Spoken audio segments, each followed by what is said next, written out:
Brisk morning here in the Northwest. Came up here to grab the flatbed utility trailer. Going to run down and get all the roofing materials. So pick up all the shingles and edging and all the things we need.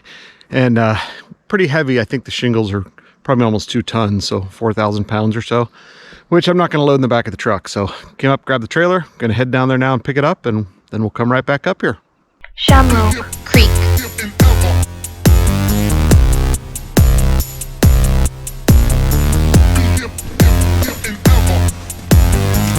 All right, just picked up all the roofing materials from the local roofer here. So gonna run this all up to the property so we can get started installing tomorrow. Woohoo!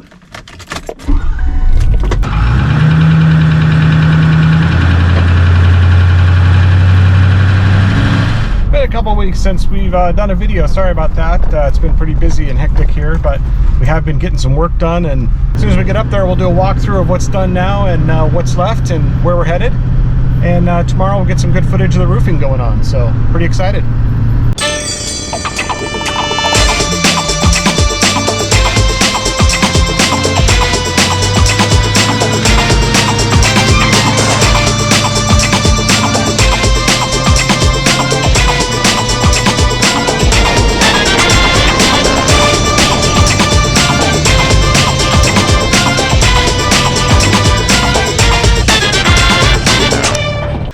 Well, it's a pretty nice night tonight. I don't know, it's around 5 o'clock or so, so sun's getting ready to go down here pretty soon, but we got a little ways to go. So anyways, up here, with all the roofing, we just got it up here. As you can see, it's on the flatbed. The back of the truck's got a bunch of stuff in it. It is insane how much that weighs. It's 4,200 pounds or something, so I didn't want to put that in the back of the truck, which is a 3/4 ton, which can do 3,000 to 4,000, but that just seems like ridiculous amount of weight to put in there and possibly cause damage. We don't want to pull any sandy loam tricks or anything. Now that we're up here, what I want to do is show you some of the stuff we've done already on the place and kind of what's next. Obviously what's next is putting the roofing on, so we're going to do that.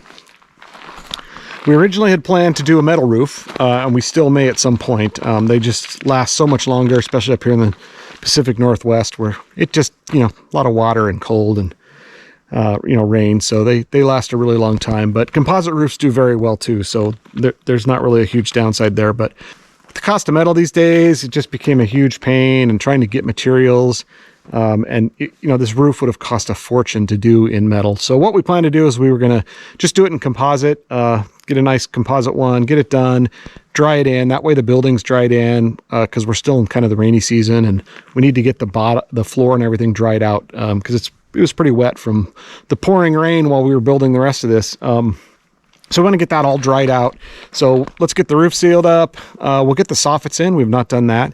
But at least getting the roof on now keeps the rain out. So we can get it dried out inside. We can move some of the materials back in there so they don't get wet, get them out of the storage container. So there's a lot of upsides there. So this is more of a, let's get it done. If we decide to put metal on later, the great thing is you can put metal right over the shingle roof. You don't even have to tear it off. So if we do decide down the road that we do want a metal roof, or it's better for water catchment or whatever, we will switch to that at some point. For water catchment, I think it'll be fine. With composite, we'll just be filtering it all anyways. So that will be an interesting thing to see how much more filtration gets plugged up if things come off of the composite roof. We'll have to look into that and see how that goes, but we're a ways out from that. Let's get the building working first. So as you can see, we've got the roof sheathed. All of the deck is framed in. This building is built on post and beams. So we have like a pier pads down here, as you can see, and they go all the way underneath. And then there are 18-inch PT posts, real large ones. I believe they're 8x8s. Those come up 18 inches off the ground. Once you get 18 inches off the ground by code, you don't have to stay at pressure treat. So the beams that support the building are actually not pressure treat, but they're like 8x8 big boys. So we got some serious wood holding this thing up, which is awesome. It's very solid. So the deck is all completely on here. We've not put the deck top on. Right now, with the price of lumber and especially Trex type, the kind of fake decking, which we may use, the price is pretty high right now, and it's not a priority. We really need to get the, obviously the roof on, get the soffits in, get the building dried out, and get some insulation inside it. And then, it'll be way more usable at that point, and we won't have to worry about the deck until later. So probably later this summer we'll do a video on getting the deck on, but it'll be pretty nice when it's done. It does wrap all the way around the building, which I'll show you, which will be really nice because we'll put up a railing. We'll put some kind of cool fencing on that so that the dogs can be out on the deck and not get out and get eaten by cougars. Actually, I should say bobcats. We haven't seen too many cougars, but there are a lot of bobcats up here. Or maybe getting in fight with coyotes. I'm sure the Springer Spaniel would love to take on a coyote, so we'll try to avoid that. So as you can see, the soffits are still not installed. That's the next thing to do that Michelle and I will be working on. We're letting the roofing get done, so like I said, it'll be dried, and then we'll start working on these soffits. We have all the soffit board and all the nails for the framing nailer that we need. Everything's here ready to go. We just need to get some time to do it. Once we get the soffits in, then the building is pretty much sealed in and ready to be insulated at that point. For the moment, and I mentioned this previously, we're just using a T111 siding. Rather than sheathing the building in OSB or plywood and then wrapping it and then siding it, which, that's a lot of cost, especially for this small building. When we get around to eventually building a house, we'll probably look at that differently. But one of the things we did do was we did the T111 directly on the frame, and then we actually went ahead and trimmed it out because it looks nicer that way. However, the way the windows are mounted and sealed is that we wrapped them as they come out and then sealed the wrap, and then we actually trimmed the window in. So it actually looks really good. Once we get it all painted, it'll be great. But the advantage we have is that when we do get ready to side this, at some point we do want to do something really nice, or, I'd really love to look at some good siding that makes it look, a little bit more outdoorsy. But what we can do is we just take that trim off, and these windows are sitting in a position where we can side right over the top of the T111 and use the T111 as the sheathing. So this building's ready to be sided at any time with a little bit of work around the windows. Pull the trim off, make sure the seals are good, and then just start siding it and then put the trim back on. So we're in a really good spot there for changing our mind down the road. For now, we'll put a nice coat of paint on it. It'll look really good, but we have a lot of options there, which is what our real goal was. Last time we were up here, we actually put some doorknobs and locks on. Nothing fancy at the moment because, if somebody really wanted in here, it's empty, but if somebody really wanted in here, they're just going to break the window. At some point, we'll probably have shutters for the windows when, we're gone for long periods of time or at the end of the season. And then I'll put some much higher end locks on. But for now, we just got some basic knobs and locks. And then on this side, this is the west side of the deck. You can see runs down here. So we'll get the roof on. Once the solar panels go in, which will be, soffits, roof soffits, we'll get the solar panels in. I'm actually going to build a structure out here, which will go all the way up, so it doesn't need its own roof. It'll be sealed in on the outside, and that will house all of the solar equipment. All these panels and the batteries and everything in here will pretty much be our largest power source at this point, and we'll use it to power pretty much everything. The storage container, which you've seen videos on earlier, has its own solar system in it. We'll put some panels on top of it. The main reason for that is getting power from here across this landing is not super easy unless we put it in the air, which would be lame. So I'll just throw a couple panels in there. That thing really only needs lights and some power to charge, cordless batteries and stuff. We also have multiple generators, so at any point generators work. So power is really not an issue for us. But I do want to get to the point where the solar's in on this building and we can power everything out of here. So this is my favorite side of the building over here.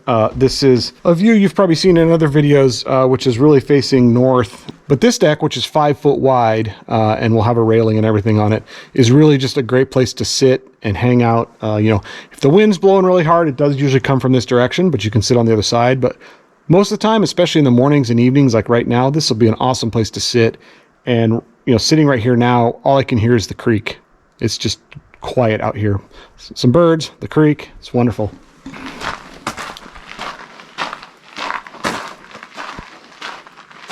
Over here on the side where we have put the fire pit cover in a while back, this is the east side, so we did put a door on this side so that we'll be able to get out, and we'll probably build some steps down here, so as we're working on things, we can go in and out of that way. So that door, we normally wouldn't have bought a window door, but we were at the big box store and they had one sitting in a rack in the corner and it was $100. We're like, we'll take that $100 door. Found it elsewhere. It was like $400. Like, pay that for a door. But anyways, got a good deal on that door. So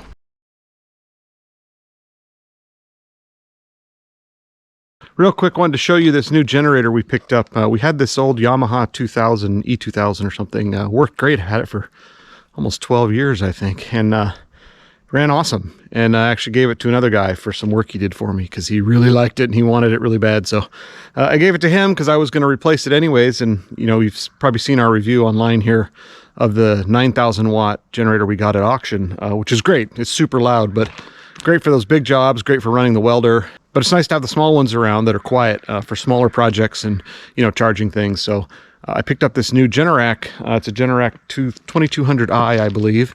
And I'm going to fire it up right now. We just put oil in it and see if it works. All right, so choke.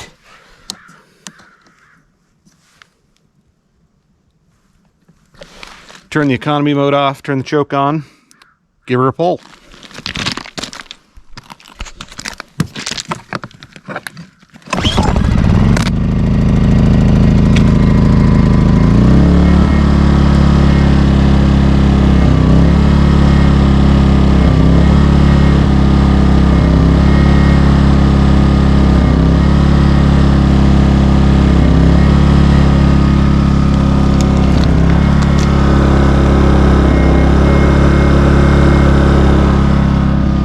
Pretty cold up here, so it did start right up, no problems, but we'll let it run, see how it does today. It's going to run the air compressor for the roofing nailers, so we'll see how it does all day, and we'll let you know. Maybe we'll do a little video on it.